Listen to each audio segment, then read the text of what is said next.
Welcome to टिकलेज academy. आज के video में linear differential equation of first order and first degree ये topic का 5th प्रॉब्लम स्टडी करेंगे। तो क्वेश्चन आपके सामने है। क्वेश्चन में लिखा है ब्रैकेट में 1 + x² dy by dx + y = e⁻ tan inverse of x। तो चलो हम ये प्रॉब्लम सॉल्व करेंगे और ये प्रॉब्लम सॉल्व करने के लिए जो फार्मूलीज का यूज़ करना है, देखो राइट साइड में हमने यहाँ पे 3 फार्मूलीज लिखे हैं, ये तीनों फार्मूलीज का यूज़ करेंगे।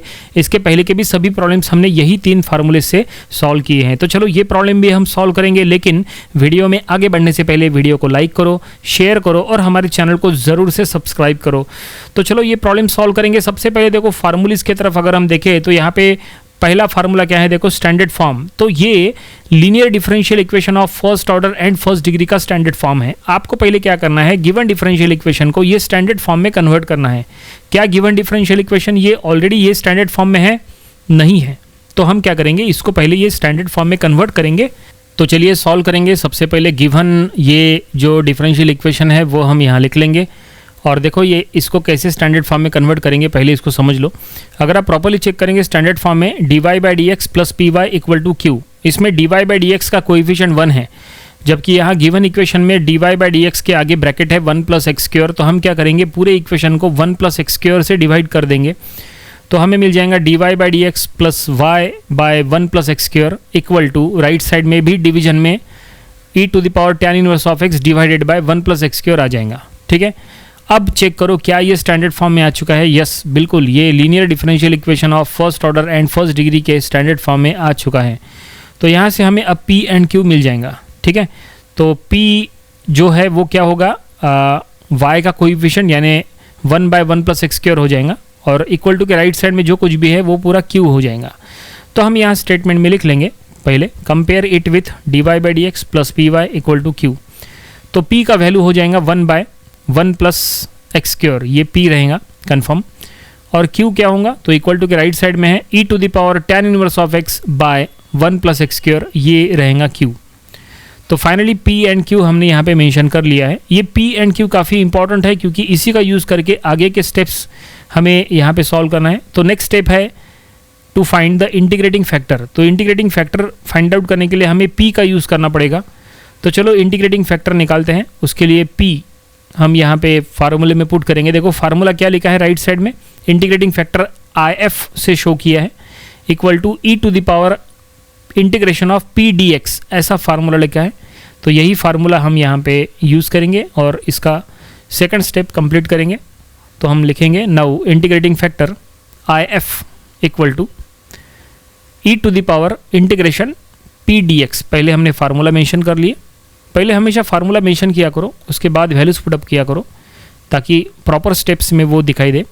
तो e⁻ integration of 1 by 1 + x² * dx। अब इसको कैसे इंटीग्रेट करेंगे, ये आसानी से इंटीग्रेट हो जाएगा क्योंकि 1 by 1 + x² का integration directly tan inverse of x होता है। ये स्टैंडर्ड फार्मूला है, तो हमने डायरेक्टली यहाँ पे इंटीग्रेट कर लिए हैं।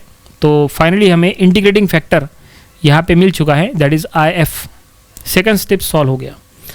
अब इसके बाद क्या है, देखो नेक्स्ट स्टेप है step 3 complete solution. Complete solution बोलो या जनरल सॉल्यूशन बोलो, कुछ बुक्स में कंप्लीट सॉल्यूशन लिखा है तो कुछ बुक्स में जनरल सॉल्यूशन लिखा है। तो हम यहाँ लिख लेंगे कंप्लीट सॉल्यूशन। तो कंप्लीट सॉल्यूशन का पूरा फार्मूला हम पहले लिख लेंगे, उसके बाद वैल्यूज सबका पुट करेंगे। सो y into integrating factor = integration q into integrating factor dx + c, ये फार्मूला है जो हम यहाँ पे मेंशन कर रहे हैं। और अब देखो सभी का वैल्यूज़ हम यहाँ पुट करेंगे। तो लेफ्ट साइड में y into e⁻ tan inverse of x हो जाएगा और राइट साइड में इंटीग्रेशन q का वैल्यू पुट करो। q यानी क्या था, देखो स्टैंडर्ड फॉर्म में जो हमने कन्वर्ट किए थे, और q भी हमने मेंशन किया है e⁻ tan inverse of x by 1 + x², ये q है, into integrating factor e⁻ tan inverse of x into dx + c। अब लेफ्ट हैंड साइड में कुछ मत करो, जो भी सॉल्व करना है राइट साइड में सॉल्व करो। तो लेफ्ट हैंड साइड हम एज इट इज़ लिख लेंगे। राइट साइड में इंटीग्रेट करना है, लेकिन अभी इंटीग्रेट मत करो। पहले देखो दोनों एक्सपोनेंशियल टर्म राइट साइड में मल्टीप्लाई कर लो। दोनों एक्सपोनेंशियल सेम है, दोनों का पावर सेम है, तो एक्सपोनेंशियल को मल्टीप्लाई करेंगे दोनों तो पावर का एडिशन हो जाएगा। तो e⁻ twice tan inverse of x ऐसा हो जाएगा, डिनोमिनेटर सेम रहेगा dx + c। अब इसको कैसे इंटीग्रेट करेंगे, तो यहाँ पे इंटीग्रेट करने के लिए हम क्या करेंगे, सब्स्टिट्यूशन मेथड का यूज़ करेंगे। राइट साइड में सब्स्टिट्यूट करेंगे, tan इनवर्स ऑफ x के जगह कोई दूसरा वेरिएबल यहाँ ले लो ताकि इंटीग्रेट करने में आसानी हो। देखो सब्स्टिट्यूशन मेथड से सॉल्व करना है, ये कंपलसरी नहीं है। अगर आपके पास कोई दूसरा मेथड है तो आप उससे भी सॉल्व कर सकते हैं। इंटीग्रेट करने से बस इंटीग्रेट करना होता है और कुछ नहीं। तो हम यहाँ पे पुट करेंगे, put tan inverse of x equal to t in RHS। तो अगर आप इसको डिफ्रेंशिएट करेंगे तो tan इनवर्स ऑफ x का डिफ्रेंशिएशन 1/1 + x स्क्वायर x का dx और राइट साइड में t का dt। तो चलो हम यहाँ सब्स्टिट्यूट कर लेंगे। तो ऊपर की इक्वेशन का left hand side as it is है, राइट हैंड साइड में इंटीग्रेशन ऑफ e⁻²t हो जाएगा। जहाँ e⁻² tan inverse of x था तो वहाँ e⁻²t हो गया और डिनोमिनेटर इंटू dx यानी dt है तो हमने ये dt लिख दिया उसके जगह प्लस c। और अब राइट साइड को इंटीग्रेट करो विथ रिस्पेक्ट टू t, तो e⁻² का integration e⁻² by t plus c is c क्या है, तो c इज द कांस्टेंट जो ऑलरेडी फार्मूले में गिवन है। तो ये फाइनली हमने इंटीग्रेट कर लिया है। और अब इंटीग्रेट करने के बाद t का ओरिजिनल वैल्यू पुट करो। t का वैल्यू क्या था, tan इनवर्स ऑफ x। तो देखो हमने t का वैल्यू यहाँ पुट कर दिए, बाकी पूरा इक्वेशन एज इट इज है। क्या इसको सॉल्व किया जा सकता है? एक स्टेप हम सॉल्व कर लेते हैं। एक काम करते हैं, पूरे इक्वेशन को 2 से मल्टीप्लाई कर लेते हैं।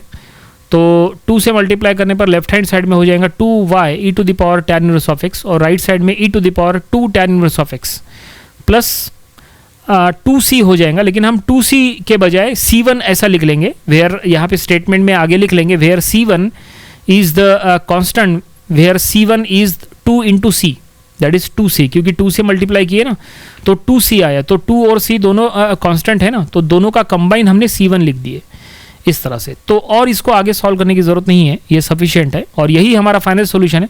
नीचे हम लिख लेंगे this is the required solution. Problem यहीं पे कंप्लीट हो गया। आई होप आपको ये पूरा प्रॉब्लम समझ में आया होगा, कैसे हमने फार्मूलेज यूज़ किए, हर एक स्टेप, ये सब कुछ आपको समझ में आया होगा। ये प्रॉब्लम आपको अपनी प्रैक्टिस बुक में ज़रूर से सॉल्व करके देख लेना चाहिए। इंपॉर्टेंट प्रॉब्लम था, इसके पहले ऑलरेडी एग्जाम में आ चुका है। तो ये था linear differential equation of first order and first degree, ये टॉपिक का प्रॉब्लम नंबर 5। इसके पहले के 4 प्रॉब्लम्स वो भी आप स्टडी कर लीजिए और इसके आने वाले दिनों में हम इसके और भी नंबर ऑफ प्रॉब्लम्स कवर करेंगे ताकि इसकी और अच्छे से प्रैक्टिस हो जाए। तो मिलता है नेक्स्ट वीडियो में। Thanks for watching this video.